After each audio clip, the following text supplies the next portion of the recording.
আসবো পরবর্তী খবরের দিকে। দক্ষিণ চব্বিশ পরগনার বারুইপুরে দক্ষিণ চব্বিশ পরগনা জেলা কংগ্রেস কার্যালয়ে সোমবার এক যোগদান কর্মসূচির আয়োজন করা হয়। এই অনুষ্ঠানের মাধ্যমে ভাঙড় এলাকা থেকে প্রায় শতাধিক সহস্রাধিক মানুষ বিভিন্ন রাজনৈতিক দল ছেড়ে জাতীয় কংগ্রেসে যোগদান করেন। জেলা কংগ্রেস নেতৃত্বের উপস্থিতিতে নবাগত কর্মী সমর্থকদের হাতে দলীয় পতাকা তুলে দেওয়া হয়েছে।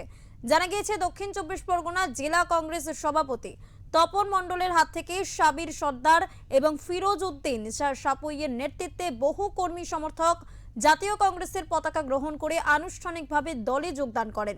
এদিনের অনুষ্ঠানে উপস্থিত ছিলেন বারুইপুর টাউন কংগ্রেসের সভাপতি অনুপম ব্যানার্জি, হরিহরপুর ব্লক কংগ্রেসের সভাপতি কার্তিক গায়েন সহ জেলার একাধিক কংগ্রেস নেতা ও কর্মীরা।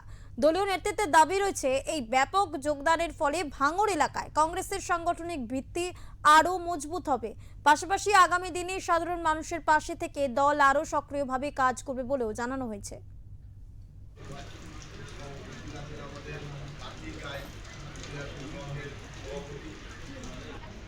যে রাজনৈতিক দলের জন্ম হয়েছিল 1885 সালে, তৎকালীন ব্রিটিশ শাসনকালে যে রাজনৈতিক দলের নেতৃত্ব দিয়েছিল জাতির জনক গান্ধীজি,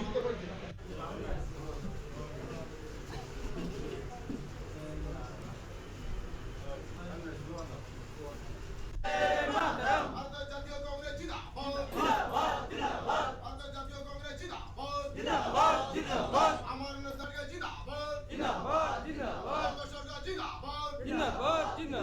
আমার মনে হয় এক্ষুনি বর্তমানে ভাঙড়ের মানুষ বিকল্প খোঁজ করছে এবং সেই বিকল্প খোঁজের নাম হচ্ছে কংগ্রেস।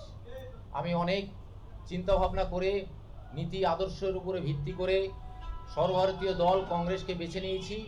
আগামী দিনে ভাঙড়ের প্রতিটা মানুষ, ভাঙড়ের 2,76,000 ভোটারের মধ্যেই আমি মনে করছি আগামী 1-2 মাসের মধ্যে এর মধ্যে 80 থেকে 90% মানুষ কংগ্রেসের সঙ্গে যুক্ত হবে। আগে আমি তৃণমূল দলটা করতাম, বিগত আজ 4 বছর ধরে তৃণমূলের স্বজন পোষণ, দুর্নীতি এবং ভাঙড়ের কিছু নেতা, ক্যানিংয়ের কিছু নেতা ভাঙড়ে এসে যেভাবে অত্যাচার করেছে মানুষের কাছে, তার প্রতিবাদ করে আমি তাদের সঙ্গ ছেড়ে চলে এসেছি আজ 4 বছর। এবং আমার সঙ্গে আরও টোটাল 6,000-এর মতো মানুষ আমার সঙ্গে যুক্ত হয়েছে। আমি এখান থেকে ফেরার পরে তারা আমার ওয়েলকাম করার জন্য তারা আমার অফিসের ওখানে দাঁড়িয়ে আছে।